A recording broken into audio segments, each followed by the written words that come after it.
perfil britânico do seminário. De Spinoza, o perfil de Spinoza. Se não é britânico, é sueco hoje. Do glorioso norte de Minas. Depois da hora. Ô, gente, então é o seguinte, a disciplina seminário daqui do programa de pós-graduação se sente honrada em receber aqui hoje a Comissão de Internacionalização do Programa de Mestrado e Doutorado da Santa Casa de Belo Horizonte, que vai estar recebendo hoje a professora doutora Ângela Vidigal, e nós vamos primeiro passar a palavra para o coordenador Zé Augusto, depois eu passarei a palavra para Maria Helena, que automaticamente me substituirá coordenando essa sessão de hoje. Zé Augusto, a palavra. Ângela, eu queria falar em meu nome, evidentemente, em nome do colegiado, te agradecer muito. Nós estamos iniciando um processo aqui de internacionalização, de maneira que a sua aquiescência, o nosso convite, você não tem ideia como isso nos ajuda. Eu queria te agradecer profundamente e falar que, além de gratos, nós estamos colocando para você as portas abertas. Se você precisar de alguma coisa, se você quiser conversar conosco, estamos abertos à sua disposição. Muito obrigado por ter e estar colaborando conosco nessa empreitada nova, que é esse processo de internacionalização que nós estamos começando agora. Muito obrigado. Maria Helena. Então, obrigada, doutor Geraldo. Ele que é o coordenador mor do seminário. Estou tentando falar alto, Ângela. Você está me ouvindo? Infelizmente, parece que ela não consegue me ouvir. Eu estou com fone de ouvido e com volume máximo aqui. Então, só queria dizer que a Ângela, além de uma grande cientista, é minha amiga há mais de 30 anos. Eu me lembro que ela que releu minha dissertação de mestrado, então a gente tem uma amizade sólida de longo tempo e eu tenho muita satisfação, Ângela, de recebê-la aqui hoje. Não vou falar muito porque ela não está ouvindo e não vou tirar o tempo nobre do seminário. Então, ela é muito bem-vinda. Maria Helena, eu gostaria de te pedir permissão, já que ela não está te ouvindo, eu gostaria de explicar que a professora, doutora Ângela Vidigal Silveira, é docente em pesquisa clínica de coagulação pelo Instituto Karolinska, na Suécia. Ela é pesquisadora sênior do Instituto Karolinska, Departamento de Medicina, Divisão Cardiovascular de Medicina, e chefe da comissão que cuida de ambiente de trabalho do Departamento de Medicina do Instituto Karolinska, Suécia. Retorno a palavra a você, Maria Helena. Então, a Ângela é muito bem-vinda. Não vou tomar o tempo nobre do seminário. Por favor, Ângela, como eu já disse, além de grande amiga, ela é uma grande cientista, né? Então, o motivo que ela está aqui hoje é por isso, porque você é a grande cientista e atuar numa área aí transversal muito importante para a medicina. Ângela, com a palavra. Não sei se ela me ouviu, doutor Geraldo, transmita aí, por favor. Professora doutora Ângela Vidigal Silveira, com a palavra para a sua palestra.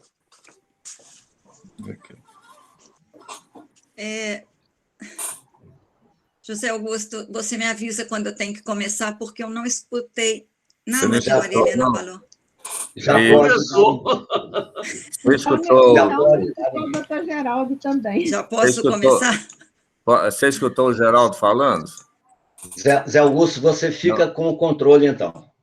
Ela está te ouvindo. Então, Ângela, então, fique à vontade, pode começar. Beatriz, você pode me ajudar?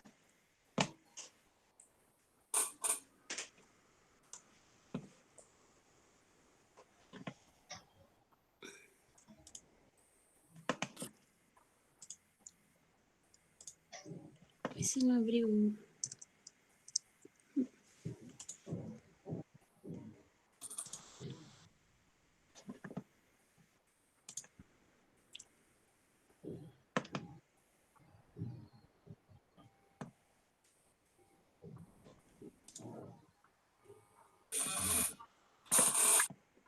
Pergunta se está vendo.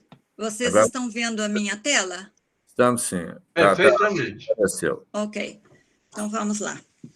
Eu quero, naturalmente, agradecer ao professor Geraldo Magela pela introdução e aos professores Vinícius e Augusto, a professora Maria Helena, pela oportunidade de poder apresentar uma face do nosso trabalho aqui nesse fórum. Claro que é uma honra abrir essa série de seminários, que eu desejo que seja um sucesso. O título da minha apresentação é Interleucina 6 e risco de doença arterial coronariana.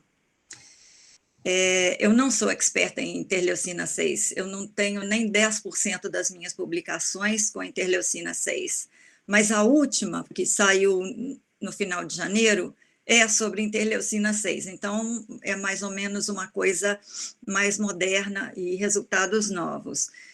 E também no dia que a Maria Helena me pediu para dar um título e fazer um seminário, eu tinha lido esse paper no New England Journal of Medicine, em que eles mostraram o envolvimento de interleucina 6 no mecanismo de Covid-19.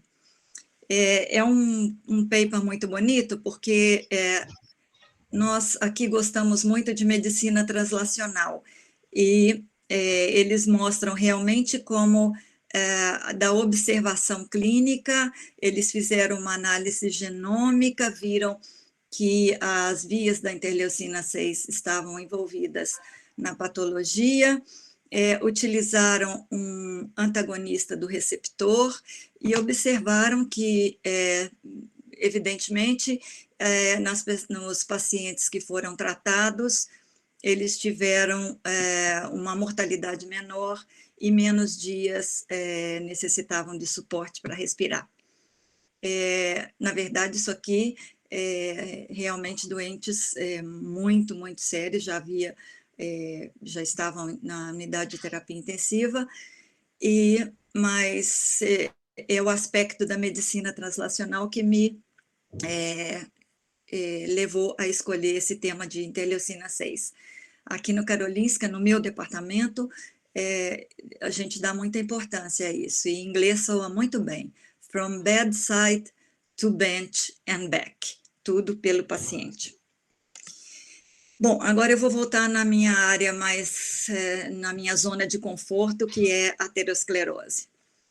Bom, a aterosclerose é um processo inflamatório crônico em que as lipoproteínas, geralmente em alta concentração no plasma, penetram na íntima, causando uma resposta inflamatória perpetuada por uma variedade de mediadores pró-inflamatórios durante todos os estágios da doença, que ocorre por muitos anos. A gente pode ver aqui que a linha do tempo está em décadas.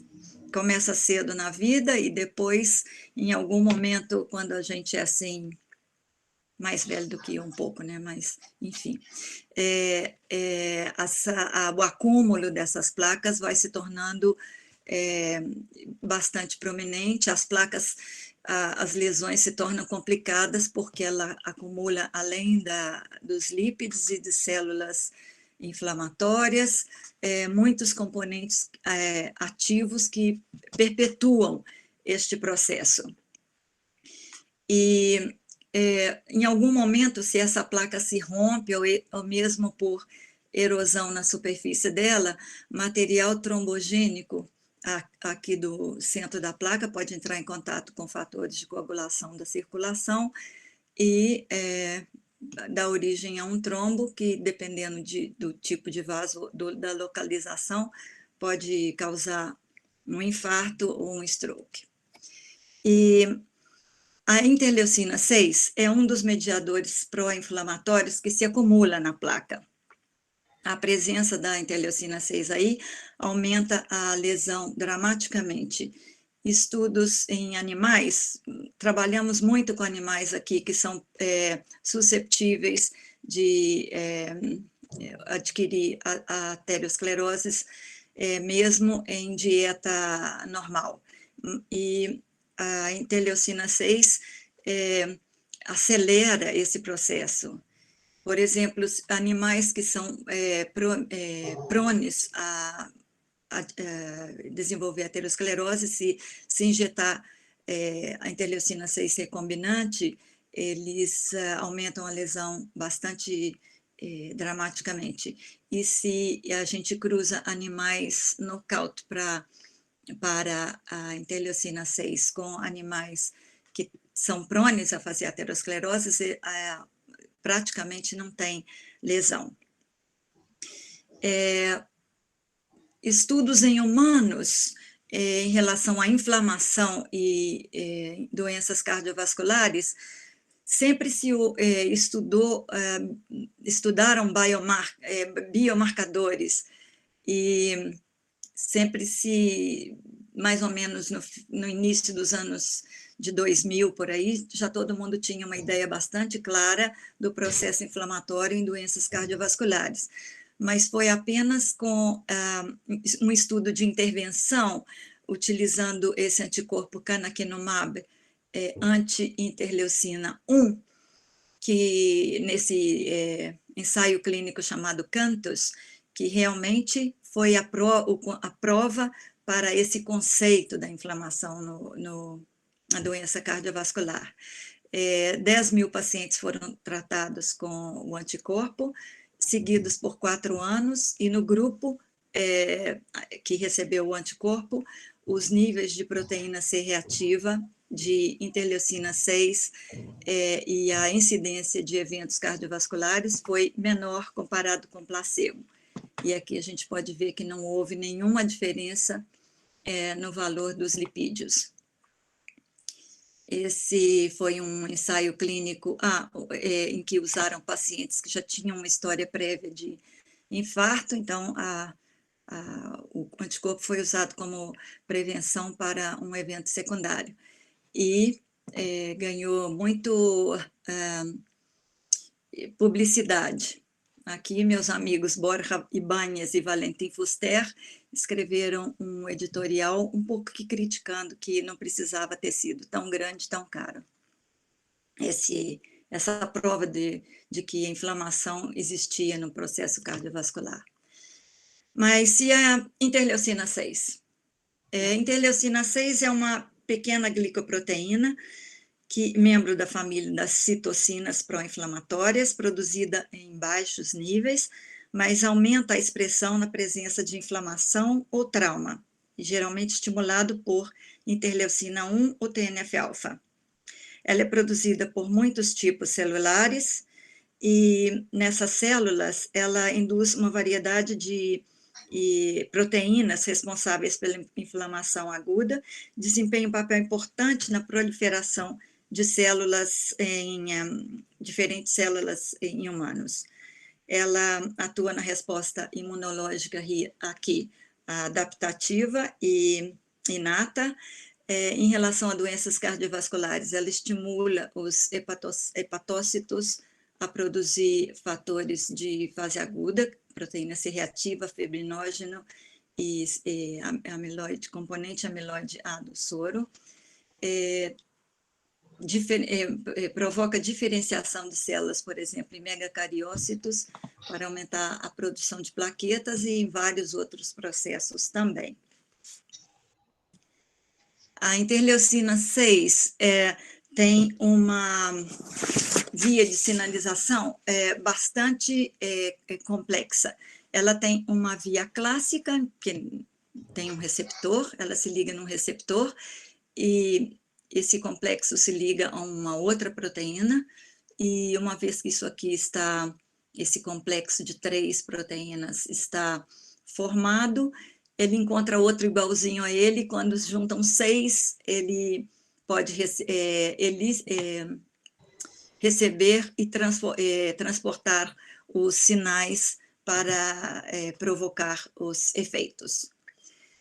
Mas interessante é que esse receptor de interleucina só existe em alguns tipos celulares, como hepatócitos, macrófagos, neutrófilos e linfócitos. E a interleucina 6 tem a ação em vários tipos celulares. E este efeito é possível porque esse receptor aqui, o receptor alfa, ele existe numa forma solúvel no plasma.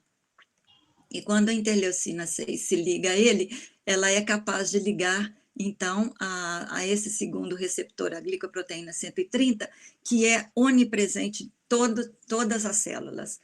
E aí daí vem esse efeito, essa pleotropia, esses efeitos pleotrópicos da interleucina em vários tipos celulares. Nosso interesse em interleucina 6 começou com uma cardiologista, Pia Lundman, que veio fazer a tese conosco, e Pia queria estudar a associação entre níveis elevados de triglicerídeos e marcadores bioquímicos de atividade endotelial e inflamação.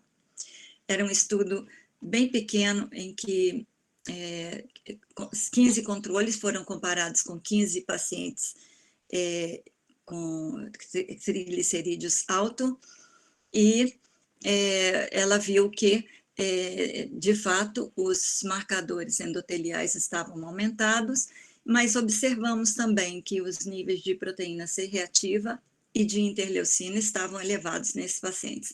Aqui, o intervalo de confiança é muito grande, mas você vê que a mediana vai de 0,24 para 0,82.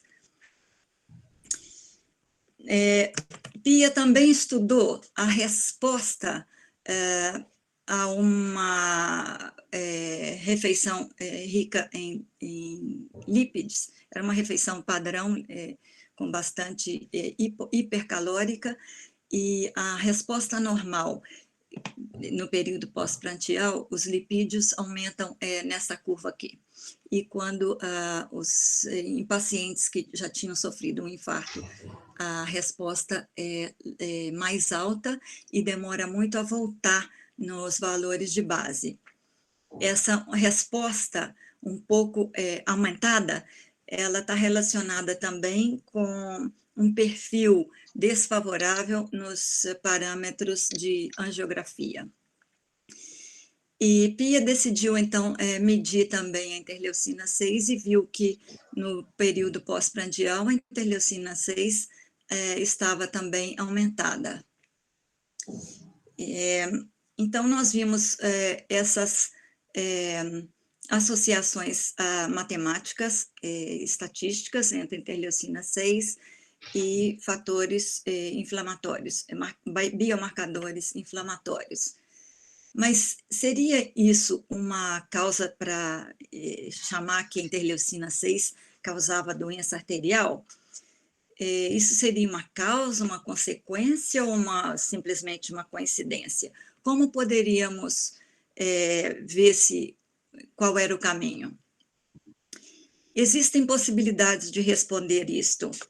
E em estudos, em 3 tipos de estudos.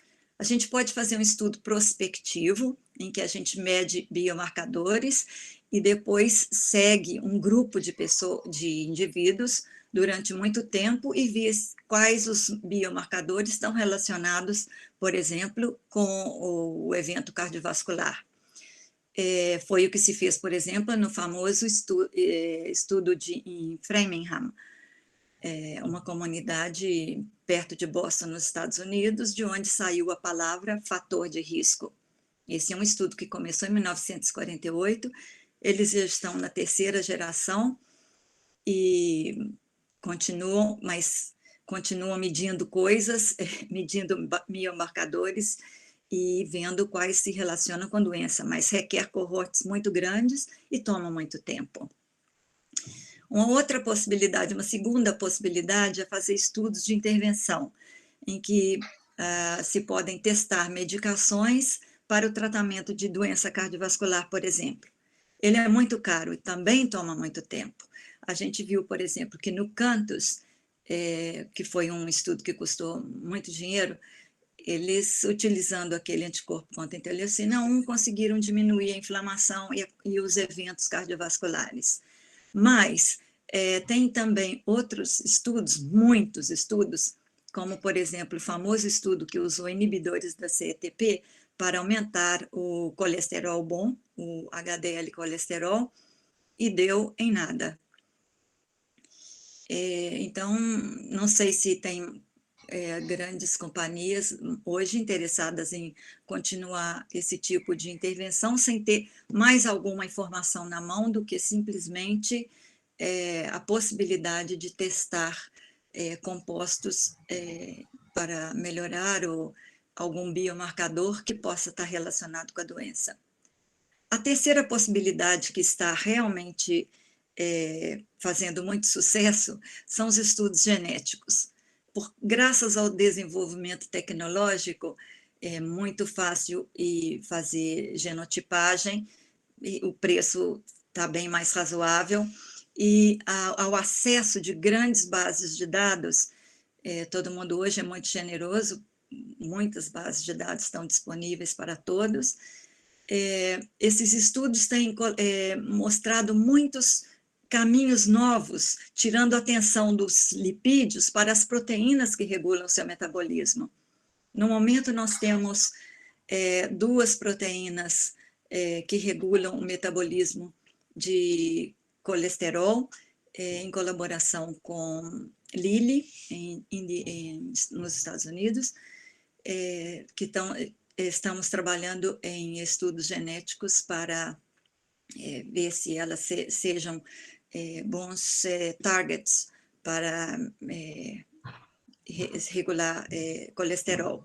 E estamos também trabalhando com uma outra proteína para ver se serve para diminuir o nível de triglicerídeos, sendo que a gente tem que lembrar que não existe uma droga específica para diminuir concentrações altas de triglicerídeos. Os estudos genéticos, então, são assim bem unbiased e permitem aparecer novos focos para tratamento. Uma técnica que se usa para esse tipo de estudo é a técnica de randomização mendeliana. Na randomização mendeliana, a gente tem que assumir que um genotipo está associado a uma variável expositora, por exemplo, a um biomarcador, e está associado a um desfecho, que seria a enfermidade cardiovascular. E ele somente está associado a essa enfermidade via esse biomarcador, e ele seria independente dos confundidores que podem alterar tanto o biomarcador como o desfecho. Vou dar um exemplo mais concreto. A gente poderia estudar genótipos que influenciariam alguns fatores de risco, ou biomarcadores de inflamação, por exemplo, e ver se esse genótipo está associado com doença cardiovascular, independente de confundidores, por exemplo, dieta, ou exercício físico, ou alguma outra medicação. Isso nos daria o conhecimento de que esse biomarcador é causa de doença cardiovascular. Voltando um pouquinho no tempo, quando autores quiseram estudar as vias de sinalização da interleucina 6, esse grupo de pesquisadores começou por sequenciar o gene. Encontraram uma variação genética no exon 9, em que uma mudança aqui no códon causava uma mudança não sinônima no receptor da interleucina 6, em que o aspartico era transformado em alanina, e isso causava que o receptor fosse mais facilmente desprendido ou proteolizado da membrana, ou seja, aumentava a concentração do receptor solúvel e menos na membrana. E então, muita gente pensou, então esse receptor tem efeito anti-inflamatório, porque se esse genotipo, a variante com alanina, tem menos receptor e tem menos inflamação, nós vamos fazer um anticorpo e bloquear o receptor. E realmente isso funcionou muito bem para algumas enfermidades como psoríasis, enfermidade celíaca, e até mesmo há alguns papers publicados em diabetes tipo 2. Demorou algum tempo para que nós, na área de cardiovascular, nos acendesse a luz e dissesse, oi, se enfermidade cardiovascular é uma enfermidade inflamatória, vamos também ver se esse anticorpo funciona e se esse genotipo tem alguma coisa a ver com enfermidade cardiovascular. E houve realmente uma explosão de estudos, alguns menores, outros maiores, e alguns não tinham força suficiente para atingir uma significância estatística. Então, o que nós fizemos foi fazer uma meta-análise de todos esses estudos. Nem todos desses 82 estudos que entraram nesse processo haviam sido publicados antes. Muitos dados foram oferecidos ao consórcio sem ter sido publicados. E esse nosso paper nós publicamos no Lancet em 2012. E o que nós observamos foi que esse genotipo estava relacionado realmente com os níveis do receptor da interleucina 6 e com a doença cardiovascular. Nessa meta-análise, no final, participaram 125 mil participantes e foram feitas para os estudos de associação do genótipo com o marcador solúvel. E 50 mil pacientes e 136 mil controles para associação, os estudos de associação com a doença. Os resultados principais podem ser vistos aqui nesses gráficos. Desse genotipo, para cada cópia herdada, tinha um aumento de 34% na quantidade de receptor solúvel, 15% da interleucina 6, porque era a interleucina 6 que fica ligada no receptor. Diminuía a proteína C reativa, diminuía o fibrinogênio e, evidentemente, diminuía o risco de doença, de enfermidade cardiovascular. E com isso, nós podemos realmente dizer que o receptor da interleucina 6 é uma causa de doença arterial coronariana. Depois, no nosso laboratório, Bruna Gigante, que é uma epidemiologista, ela estudou a estrutura do gene e estudos de haplotipos, e realmente viu que eram só 2 blocos de haplotipo e que esse bloco principal, que era o haplotipo ativo, realmente era o que tinha essa variação genética, esse polimorfismo que foi descoberto antes. Exatamente como na meta-análise, nós podemos ver associações do haplotipo com proteína C reativa, fibrinogênio, receptor solúvel e risco de infarto do miocárdio. Nós usamos 3 cohorts, que são estudos nossos mesmos, coletados no laboratório, no grupo, e com participação de indivíduos suecos. Isso, mais ou menos, vai com um estudo ridiculamente pequeno que já tínhamos feito no final dos anos, muitos anos, final dos anos 90, nós custamos a publicar isso, porque já tínhamos visto que não havia, para a interleucina 6, nós não conseguimos descobrir, ou encontrar, não descobrir, mas encontrar uma variação genética que estivesse associada com os níveis plasmáticos da interleucina 6. Esse do receptor, sim, mas da interleucina 6, a única coisa que nós conseguimos ver foi que a variação nos níveis plasmáticos estava mais associada com fatores ambientais do que com determinantes genéticos no próprio gene da interleucina 6. E é esse aqui o paper que acabamos de publicar.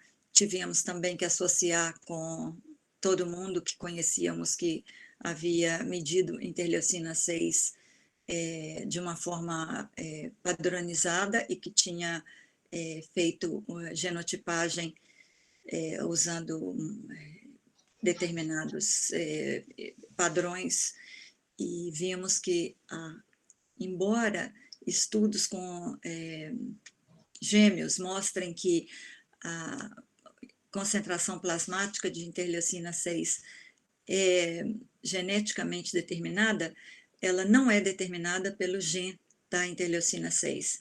E o que nós observamos nesse estudo recente foi que ela é determinada por aquele polimorfismo do receptor da interleucina 6.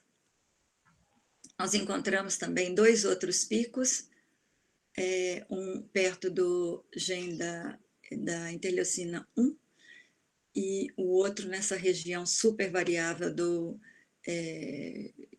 histocompatibilidade, e é muito difícil realmente aqui, se vemos aqui num blow-up dessa região, há muita variação genética e muito difícil de dizer exatamente qual é o polimorfismo que está associado à interleucina 6. Aqui nós usamos a descoberta em 50 mil participantes e fizemos uma replicação em quase 15 mil, usando 2.500.000 polimorfismos. O problema com encontrar a determinação genética da interleucina 6 é muito mais complicado do que antecipamos. Maria Manila, minha primeira estudante de doutorado, se interessou por estudar a estrutura genética do fibrinogênio. E ela observou que nós havíamos observado que fibrinogênio não está geneticamente associado com doença cardiovascular, embora a gente só tenha o trombo, a doença só manifesta quando o trombo aparece, mas não é determinante para a ocorrência da doença o nível plasmático de fibrinogênio. Ao contrário, na estrutura do gene do fibrinogênio, a gente observa 2 haplotipos, 2 blocos haplotípicos, e há o único haplotipo que está ligado a um risco de enfermidade cardiovascular. Nesse caso foi infarto do miocárdio em homens. Ele estava associado a concentrações elevadas de interleucina 6. E aqui biologicamente uma observação bastante interessante, porque interleucina 6 é o principal estímulo para a produção de fibrinogênio. Então, dependendo do background genético desta pessoa, a concentração elevada do fibrinogênio pode estimular a produção de interleucina 6, marcando, então, a presença de uma espécie de loop inflamatório, que aumenta, naturalmente, o risco de ocorrência de infarto. Um outro variação genética que influencia o risco de infarto do miocárdio via interleucina 6 foram variantes genéticas do receptor de trombina. Dependendo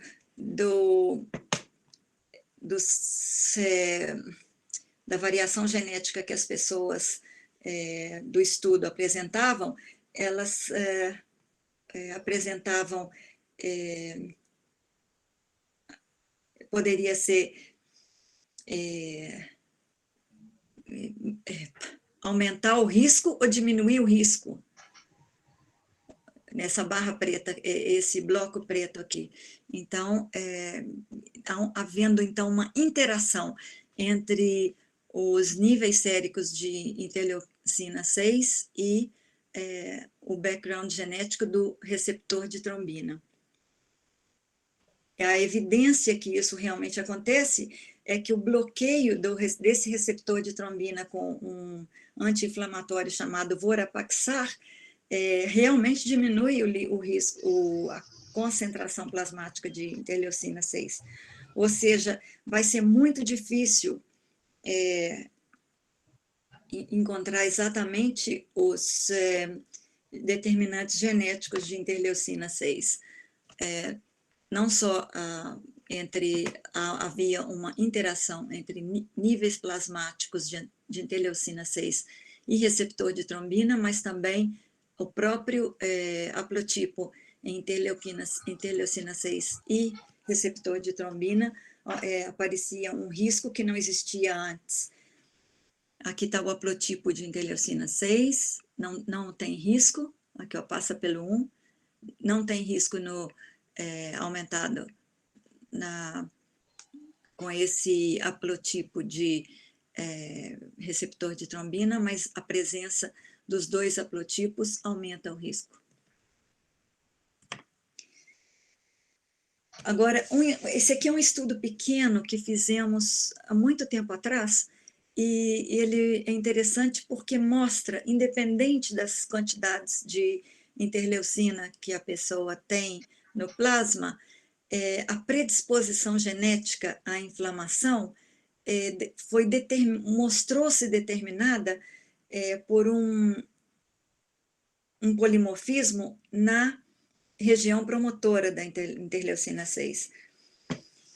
Esse polimorfismo aqui, olha, ele tem no promotor da interleucina, tem esse polimorfismo e as pessoas podem ser, então, G ou C.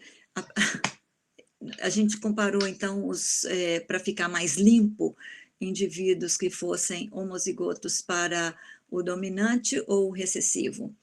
E o modelo de inflamação foi a vacina com a Salmonella typhi. A resposta foi exacerbada em indivíduos que tinham eram carreadores desse genotipo. E isso é interessante, porque pode ser não só em relação à doença cardiovascular, mas até mesmo, penso que enfermidades como Covid, em que tem uma explosão inflamatória tão importante, em algumas pessoas e não em outras, o background genético deve fazer um papel importante. Eu acho que quando a gente tiver mais material acumulado, vamos ver esse tipo de associação. Em conclusão, nós fazemos muitíssimos estudos de associação genética, e nesses estudos procuramos encontrar os biomarcadores que realmente são causa de enfermidades cardiovasculares. E, entre outros, o que eu estou mostrando para vocês hoje é que os nossos resultados apontam para um efeito causal entre o receptor da interleucina 6 e risco de doença cardiovascular. Se interleucina 6 per se é um fator de risco para doença cardiovascular, este risco seria causado pela presença do receptor em quantidade suficiente para receber e transmitir os sinais iniciados pela proteína. A regulação genética dos níveis de interleucina 6, a gente sabe que é importante, em torno de 30%, podendo ser até 50%, mas é complexa, envolve muitos genes e mecanismos. E esses estudos descobrem novas vias de prevenção, tratamento de enfermidades cardiovasculares e outros processos inflamatórios.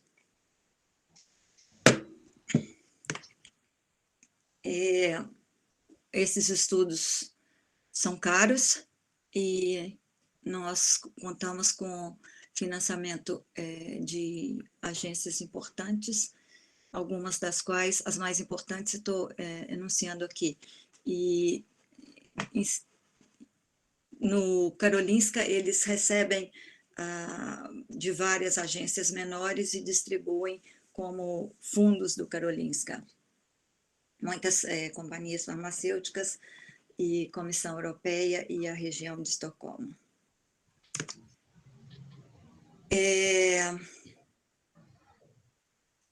Como eu trabalho no Instituto Karolinska, que é uma universidade, ele tem status de universidade, mas é basicamente uma faculdade, são faculdades para formar profissionais que vão cuidar da saúde. E então tem medicina, odontologia, biomedicina, fonoaudiologia, pediatria, psicologia. É como se fosse um tipo ICB. E a visão do Instituto é avançar no conhecimento da vida para melhorar a saúde de todos. Deixa eu ver quantas horas são aqui. Mais 2 minutos para poder mostrar alguns números do Karolinska. Ele tem mais ou menos 6.000 estudantes. Quando eles falam full-time equivalent students, mistura estudantes de algum overlap entre estudantes que fazem graduação e já começam sua pós-graduação. São 355 teses, isso aqui são dados de 2019, 350 teses por ano, e o budget é 7 bilhões de coroas, que são 850 milhões de dólares por ano. Mais da metade são grantes externos. A parte aportada pelo governo é um pouco menos do que a metade. E a maioria vai para pesquisa e apenas 15% vai para ensino. Ele é responsável por quase metade dos estudantes de doutorado na Suécia. A Suécia é um país pequeno, Karolinska e alguns em Gotemburgo e Malmö são grandes, e Uppsala depois não temos assim, com grandes números. Há outros, mas não grandes números. E o Instituto tem mais de 200 anos e vivíamos em prédios como esse, mas fazem 3 anos estamos mudando para prédios como esses aqui. Tudo que estava aqui mudou para cá nos últimos 3 anos. No princípio achávamos muito feio, mas lá dentro é tão espetacular e tão confortável que, enfim, estamos contentes. Há muito incentivo para implementação de companhias, muito incentivo em inovações que possam ser rapidamente transformadas em bens para a saúde e a sociedade. E, no momento, estamos nos preparando, sempre aqui na Suécia e no Karolinska, as coisas acontecem a longo prazo. Estamos, no momento, trabalhando bastante forte para traçar e escrever os objetivos para 2030. E estamos localizados nessa linda cidade de Estocolmo, realmente muito bonita. E é uma cidade pequena, tem menos de 1 milhão de habitantes. Mas não é assim, claro, todo ano. Costuma mais ser assim. Isso aqui é na porta da minha casa. E obrigado pela atenção de vocês. Muito obrigado. Bom, eu gostaria de agradecer a professora Ângela Vidigal Silveira pela magnífica apresentação que ela fez agora sobre a interleucina 6. A Ângela não está te ouvindo, Magela. Acho que o doutor José Augusto podia entrar, ela não está te ouvindo. Tá. José Augusto, com a palavra, então você conduz, por favor. Tá. Ô, Ângela, o que o nosso coordenador, Geraldo Magela, queria dizer que nós te agradecemos muito pela apresentação, né? E foi muito importante essa sua vinda aqui, a forma como você apresentou, e muito esclarecedora essa visão que você deu tanto do seu trabalho, quanto também do Instituto, né? Nós, aqui, nós também estamos tentando fazer pesquisa translacional. Tá? Todo o nosso foco é em cima de pesquisa translacional, porque nós conseguimos colocar um grupo de cientistas básicos dentro de um hospital. Então, ficou fácil essa interação entre a pesquisa básica e a pesquisa clínica e os possíveis conhecimentos que possam ser gerados, né? E eu acho que eu fiquei muito satisfeito com a sua apresentação, achei ótimo por vários motivos, pela atualidade, pelo foco que você deu e pela visão que nós podemos tomar como exemplo, né, para seguir. Eu acho, nós estamos bastante distante disso, mas eu acho que é com os exemplos que a gente vai aprender, né? Então, eu te agradeço muito. Eu tenho algumas perguntas para depois fazer, mas como o doutor Geraldo não está, você não está ouvindo o doutor Geraldo, então eu vou abrir o espaço para algumas perguntas dos que assistiram, ok? Ângela, Sim. deixa eu te falar, num dado momento, eu achei que o genótipo... Zé Augusto, você vai ter que traduzir, professor Marcos Vinícius também. Não sei o que passa aqui. Eu tentei até ver se eu falava com o Arinos. O Arinos foi seu orientador de doutorado, não foi? Ele está perguntando, Ângela, se o Arinos foi o seu orientador de doutorado. Claro, professor Arinos, professor mas eu não Vinícius, consegui encontrar. E o Edu. E o Edu, né? A única pergunta que eu tinha é o seguinte: em dado momento, eu tive a impressão que o genótipo GC era o mais importante, mas no fim se apresentou o dado que o GG é mais importante da coisa. Afinal, qual que é? É o GG? O Vinícius te perguntou, Ângela, que a priori ele entendeu que a possível correlação estaria associada ao genótipo GC, mas à medida que você foi apresentando o resultado, ele entendeu que você concluiu que o genótipo que tem maior importância seria o genótipo GG.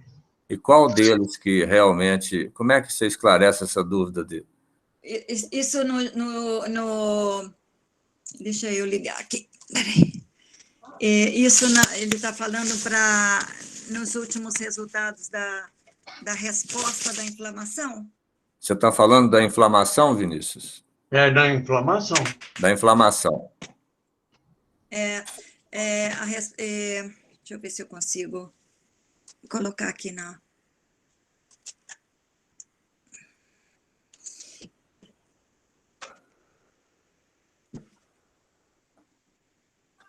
Não, não é minha, não, mas não importa.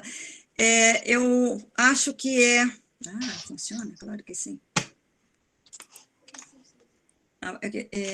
Eu não consigo escutar umas pessoas. Você pode me ajudar? O genótipo GG é o que proporciona uma resposta mais exacerbada. Uhum. Ok, mais alguma? Você quer continuar? Eu não consigo escutar só essa pessoa. Ele tem que traduzir para os outros. Boa tarde. Ângela, você me ouve? Eu sou a doutora Carla Simone, você está me ouvindo? Não, parece que não. Acho que não. Ângela, agora é a doutora Carla Simone que vai te fazer uma pergunta. Eu vou fazer o translate aqui. Zé Augusto, parabenize ela. Diga que eu não consigo escutar. Ela não está ouvindo quase ninguém, estranho, só você, né? Diga a ela que eu a parabenizo, é claro que eu tive o prazer de conhecer o Instituto Karolinska aí de perto, através do doutor Marcelo Montenegro, que, por sinal, está aqui nos assistindo também, que trabalhava no departamento de farmaco, e pergunte a ela se elas, por acaso, os grupos já focaram nesses estudos de genômicos e na obesidade junto às doenças cardiovasculares, né? Visto que a obesidade também, pelo menos em humanos, um dos biomarcadores importantes é a própria IL-6 produzida pelo tecido adiposo. Obrigada, viu, Zé? Ok. Ô, Ângela, a doutora Carla, ela te parabeniza pela apresentação, agradece a sua disposição, e ela conta que ela conhece o Instituto Karolinska, que ela ficou muito impressionada, ela esteve lá, né? E esteve lá com o doutor Marcelo, eu esqueci o nome dele. Montenegro, Marcelo Montenegro, da farmacologia. Da farmacologia, doutor Marcelo Montenegro, os dois estiveram lá, e eles conhecem bem. A pergunta que ela te faz é se houve um foco desse estudo em cima de obesidade, como também um fator de risco para doenças cardiovasculares. Esse estudo genético que vocês fazem. É isso, Carla? Sim, visto que a IL-6 é um importante marcador, junto com o TNF, produzida pelos adipócitos, né? A pergunta dela se baseia no fato de que a IL-6 é muito produzida por adipócitos, né? Exato. Não, nós não fizemos essa pergunta neste estudo, mas se pode fazer, porque é uma base de dados bastante grande e tem muita informação. É que quando se junta um consórcio desse tamanho, as pessoas fazem as perguntas a priori, porque se você começar a abrir muito, nunca consegue terminar esse tipo de trabalho. Mas, sim, a IL-6 está relacionada com a obesidade. Sim, obrigada. Só para constar, o Marcelo Montenegro, doutor Zé Augusto, para todo mundo conhecer, que já é capaz de ele ser convidado aqui para apresentar. Ele é farmacologista, ele trabalhou no Karolinska durante anos, hoje ele está em outro setor no Karolinska, e ele trabalhou com o doutor Jung Goldberg, que é um dos grandes mestres aí do papel fisiológico do óxido nítrico no mundo. Muito obrigada, viu? Um abraço aí. Ótimo. Eu conheço de nome, eu aqui na hora de falar foi que...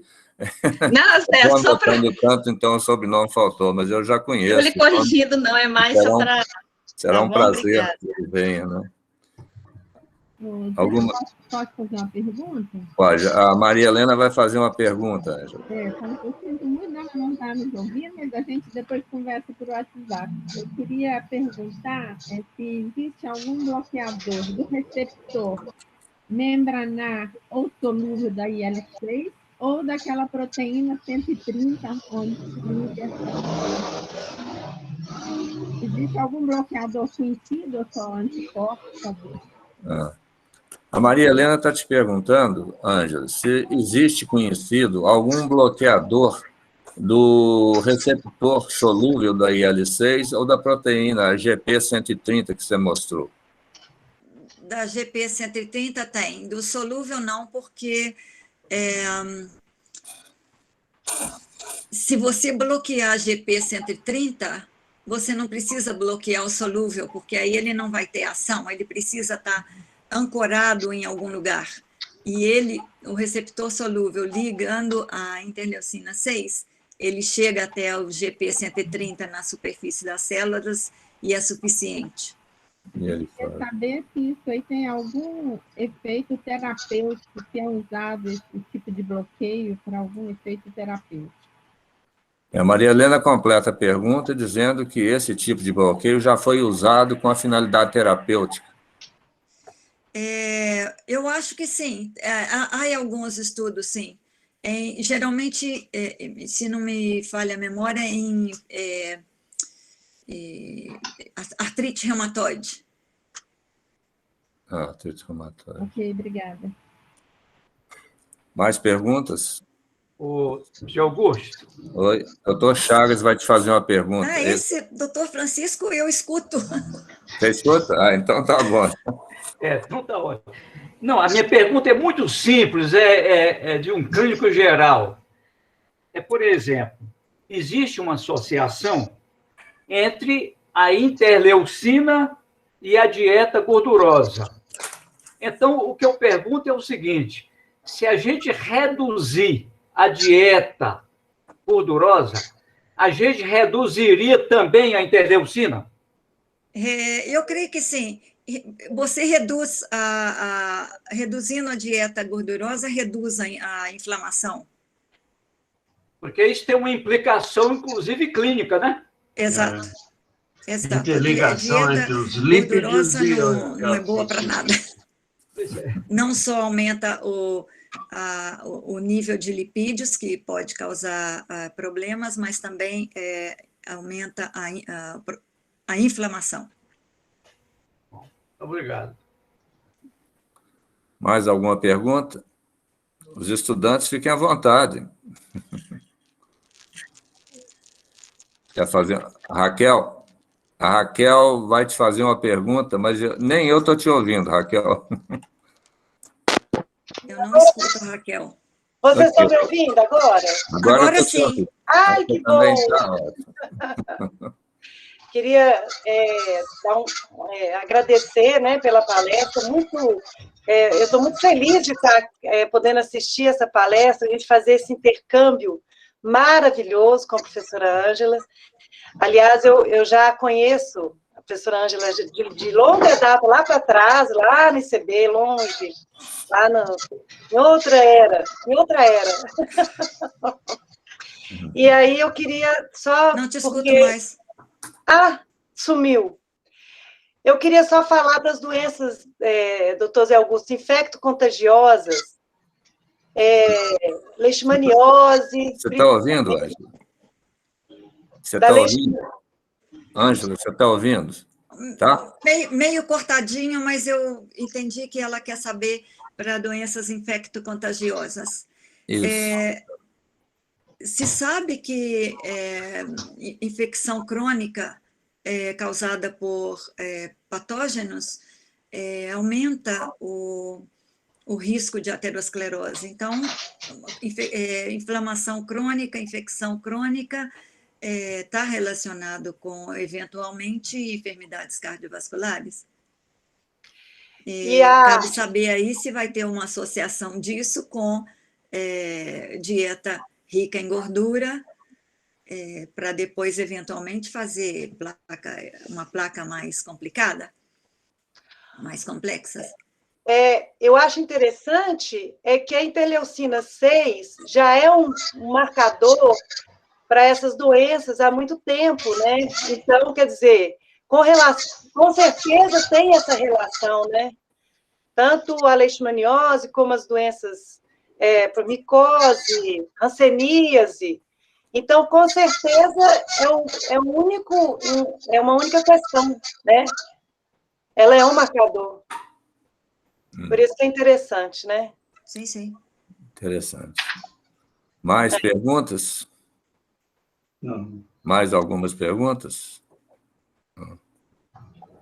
Então, eu gostaria de fazer algumas perguntas, Ângela, mas eu queria deixar que todo mundo que quisesse... Alguém levantou a mão. Quem Agora foi? eu não escuto. Você está me Ana escutando? Carolina levantou a mão ali. Ana Carolina, você quer fazer pergunta? Pode fazer. Ana Carolina? José Augusto, tem alguém perguntando? Não, eu estou deixando aqui o espaço, que levantaram a mão, mas eu estou só esperar um pouquinho. Tem alguém? Ana Carolina? Não? Eu acho que então... Você está me ouvindo, Ângela? Ô, Zé Augusto, a Ana Carolina está tentando falar. Não é isso aí. Então, ela tem que abrir o... Está tentando fazer, mas está tendo problema. Só um pouquinho, Ângela, ela vai falar. E se ela não for, eu passo para você. Você era minha esperança, agora eu já não te escuto. Ah, não? Você não está me escutando? Uai. Oi, gente, talvez possa fazer perguntas pelo chat. Aí, alguém quiser escrever.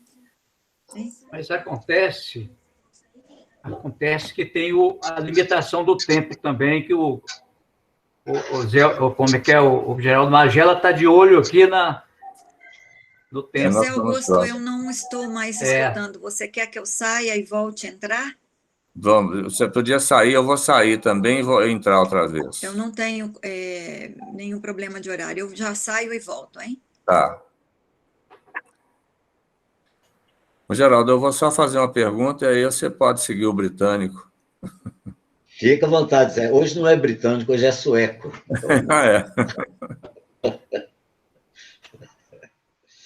Doutor Zé Augusto. Oi. Eu queria dar uma sugestão aqui. Doutor Geraldo, né, ele é pontual aí que está encerrar a disciplina, e como a doutora Ângela disse que está tranquilo o horário, poderia encerrar talvez a disciplina e deixar um espaço para tirar dúvida, quem quiser ficar um pouco mais. O que você acha? Acho que a gente pode ir continuando. Quem quiser sair, vai saindo, né? Tá ok. Tá ok. Mas eu acho que... Vamos ver se ela resolve. Ela voltou aí, ó. Voltou. Voltou. Tá ouvindo agora? Tá me ouvindo? Tem que ligar teu áudio, Ângela. Seu áudio. Seu áudio, Ângela. Sim, agora eu estou escutando todo mundo. Tá? Sim. Ótimo. Então, tem alguém que queira fazer. Então, a Ana Carolina queria fazer uma questão, queria fazer uma pergunta. Pode falar, Ana Carolina.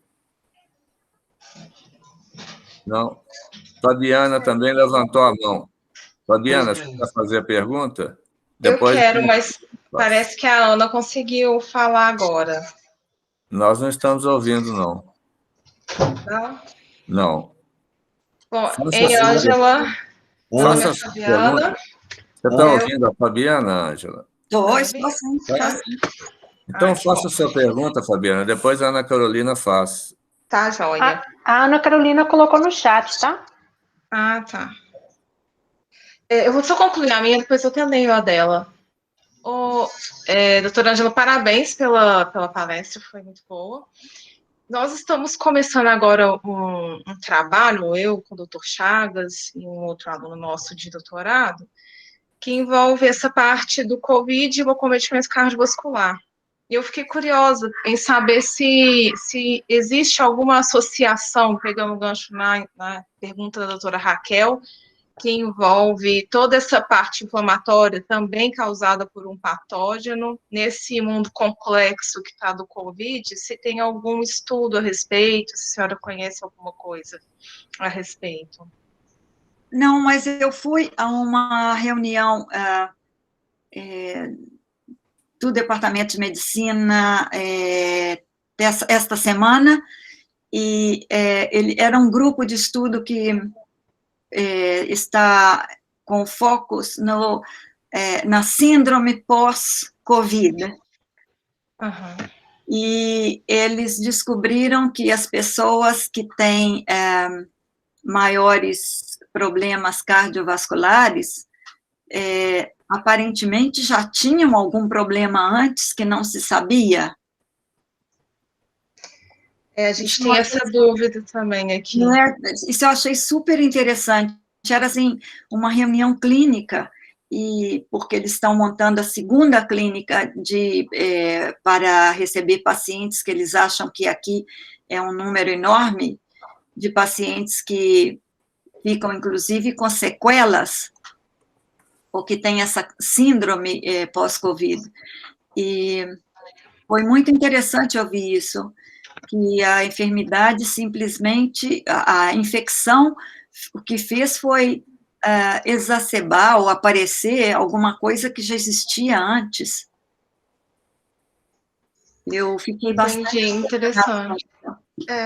Talvez seria um fator prognóstico, né? Dosar a interleucina nesses pacientes, para saber se existe alguma eventual probabilidade de desenvolver algum acometimento cardíaco no pós-Covid. Né? Pode ser, mas eu acho que a interleucina vai ser muito inespecífica para isso. Como marcador inflamatório, logo depois durante a infecção, ela aumenta tanto que não sei. Acho que deveria ter que demorar, né? Outra coisa, a não ser que fosse o background genético, genotipar. E já está acontecendo aí um monte de estudos de varredura genômica. Não vai demorar muito a aparecer, porque aqui na Suécia, na primeira semana de Covid, o governo o que fez foi duplicar, triplicar o budget para a ciência. E apareceram muitos projetos interessantes.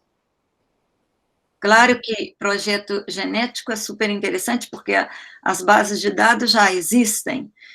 A maioria de muitas populações já foram genotipadas. A população da Islândia, metade é genotipado todo o genoma. É só falar com Kari Stefansson e ver quais deles tiveram Covid, que não foram muitos, né? Na Islândia não foram muitos.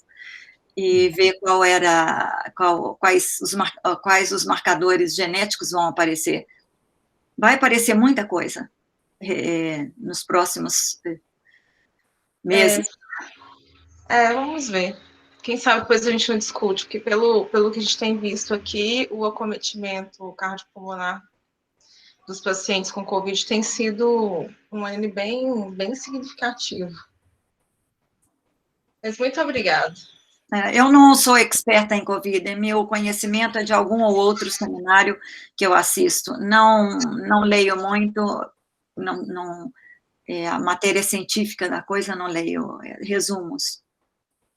Não, ok. Muito obrigada. Ângela, eu tenho duas perguntas aqui no chat, do Marcos Machado e do Gabriel Henrique. Eles perguntam se você poderia fornecer essas referências que você citou. Tem jeito de... Sim, absolutamente. Mando sim. Para quem que eu mando? Você pode mandar para a Maria Helena, ela repassa. Tá certo. Eu já tenho, né? E Sim. tem uma outra pergunta aqui, que é da Ana Carolina, mas eu acho que ela já foi respondida pela pergunta da Carla. Se tinha alguma relação da IL-6 com obesidade. Tem, você já respondeu, né? Eu gostaria de fazer uma pergunta, assim, você colocou aqui, assim, se eu fizer uma quantificação da interleucina, do receptor para interleucina solúvel, você acha que existe correlação entre a inflamação cardíaca e a facilidade do processo? Existe correlação direta se eu medir o receptor e não medir a IL-6? Há correlação? Eu vi uma publicação, até uma pessoa que eu conheço, numa universidade no meio da Suécia, ele se chama Alan Sirescher, e ele publicou que é até melhor, mas é um estudo. E a gente diz que um estudo is no study. Então, aparentemente as pessoas estão começando. A outra pergunta já que eu fiquei por último, então eu vou fazer mais de uma pergunta. A outra pergunta é, quando você coloca a sinalização da IL-6, você joga para o sistema JAK-STAT, né? Sim. Você tem você sabe se existe algum envolvimento de estresse oxidativo e estresse de retículo nesse processo? Não sei. Tá, isso depois eu vou dar uma olhada, que isso aí me interessou muito. E uma última pergunta é a seguinte: nós temos inflamação de várias ordens, né? E a maioria delas aumenta a IL-6. Independente do processo inflamatório, de onde ele ocorra, o aumento de IL-6 predispõe ao risco cardíaco? Deveria, né? Porque a IL-6 é a mesma. Então, ela vai provocar aumento de fibrinogênio, aumento de proteína C reativa, vai fazer que mais plaquetas sejam liberadas dos megacariócitos e toda a função, porque a interleucina 6 é a mesma. Isso daí eu fico satisfeito, porque às vezes eu brinco dentro de sala de aula que quando nós não morremos atropelados, nós morremos inflamados. Né? Sim, seguro. Então, eu acho que, independente, eu acho que o nosso risco aumenta muito. Sim. Ângela, eu te agradeço muito. Eu vou passar a palavra para o doutor Geraldo, que eu acho que... Abre seu microfone, Geraldo, que eu acho que ela está te ouvindo agora. A Maria Helena... Posso fazer mais? Maria Helena... a Maria Helena quer fazer uma pergunta. Pois não, Maria Helena. A Ângela está me ouvindo agora? Sim. Viva! Não, eu queria saber se você tiver alguma molécula que diminui IL-6, que possível mecanismo que você pode prever. Um deles eu já vi aí que parece que é diminuindo a IL-1, né? Sim, claro. Deve ter uma panaceia de mecanismo. Eu gostaria que você sugerisse alguma coisa. Que tipo de mecanismo que pode diminuir a IL-6? Você pode diminuir a IL-6 por diminuindo a IL-1, e você pode diminuir IL-6 bloqueando o receptor. Não, eu provavelmente tem um peptídeo aí que parece que está inibindo IL-6, então eu queria saber, bem, ainda é muito inicial, mas eu queria saber por onde ir, né? Talvez interagindo com os imunologistas, mas é interessante saber. Sim, interessante. Basicamente é por aí, ou inibindo IL-1 ou inibindo o receptor, né? Sim, você tem que pensar que o problema dessas proteínas ou dessas estruturas que têm efeitos pleotrópicos para todo lado, tem que ter cuidado em como diminuir, como alterar e como medir. Ô, Ângela, deixa eu fazer mais uma pergunta baseada na que a Maria Helena fez. Então, se eu fizer um down regulation do NF-κB, eu consigo amenizar tudo? Provavelmente. Né? E um derivado do vinho que tem aqui, tem alguns trabalhos que falam que ele inibe como é que é o fator ativo do vinho? Esqueci o nome, resveratrol. Claro. Alguns artigos falam que o resveratrol ele é capaz de fazer uma down regulation no NF-κB, né? Então, os vinhólatras... mas não dá para tomar vinho, não, porque o efeito, no trabalho, ele fala que para ter o efeito você teria que tomar 3 garrafas.